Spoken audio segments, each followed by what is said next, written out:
Hey guys, I'm Layla. Welcome to raidlore Stories. Today we're going to be checking out the lore story for Narma the Returned. She seems like she fits the Halloween season really well. I mean, look at her face. She's got the whole like Hellraiser thing going on, right? So let's check out her story and see how she ends up like this. Narma the Returned is a senior knight revenant and one of the most feared not only among the knight's enemies, but also among their own ranks. A long-standing member of the cult of Cleth, Narma quickly found rivalry in Shaleth, another well-established knight revenant who singled Narma out as a foe. For her part, Narma thought Shaleth flagrant in her mocking abuse of her fellow Cleth acolytes. Though Knight Revenant rarely have much regard for the lives of the cultists, Narma saw how Shaleth's brazen distaste for underlings caused discord in the lower ranks.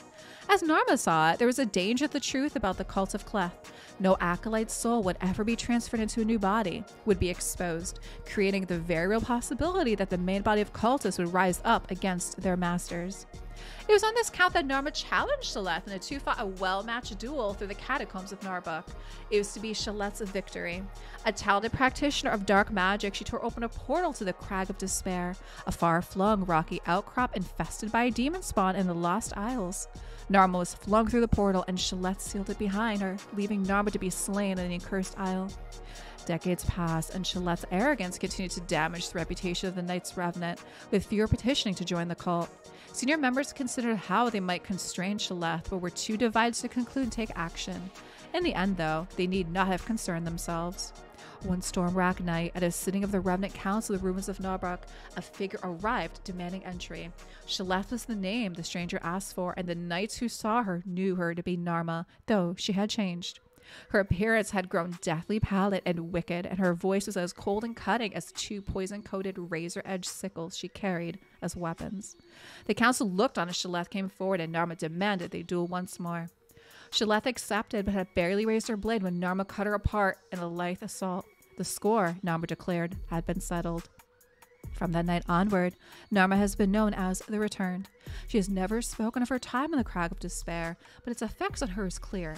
Not only in her countenance, but in her craving for pain and agony.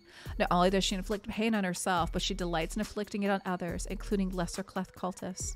Theories to explain her pain lust circulate among the knights and her acolytes. If their constant transmutations leave Knight Revenant with dulling senses, perhaps Narma's banishment has let her feel again, and she now craves the sensation of physical pain above all else.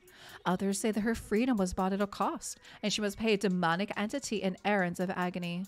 Whatever the reason, a subfaction of pain worshippers have grown around Narma the Returned and follows her acts of agony with twisted delight. Narma the Returned is also seen as an enforcer. Her deadly presence has been known to quell the excesses of some of those knights who show too much arrogance or too great disregard for the wider well-being of the cult of Cleth. Furthermore, she intimidates and, where necessary, removes supposed allies of the movement who outgrow their usefulness, or begins spreading spurious accusations about what is really done with most soul gems. In battle, Narma the Returned is a whirlwind of razor-sharp agony. With her dance-like fighting style, she dodges and leaps around the blows of more cumbersome opponents, while she strikes with a speed most find impossible to follow, let alone defend against. She delights in torturing her foes before killing them, cutting hamstrings and tendons, lopping off fingers, severing arms and legs, mutilating faces, and slashing 1,000 agonizing, toxin-laced gashes before delivering the final killing blow. Most of those who know her choose to flee rather than face her on the battlefield, and those with the courage to face her know that should they plead for mercy, they will be met with only cruel, mocking laughter. Wow, guys. Okay, that was a pretty twisted story, I have to say. So, I mean, it fits her. I think the story really fits her well, and it definitely fits the Halloween season well, too. Drop some comments down below what you think for the lore story for Narma the Returned, and thanks for watching.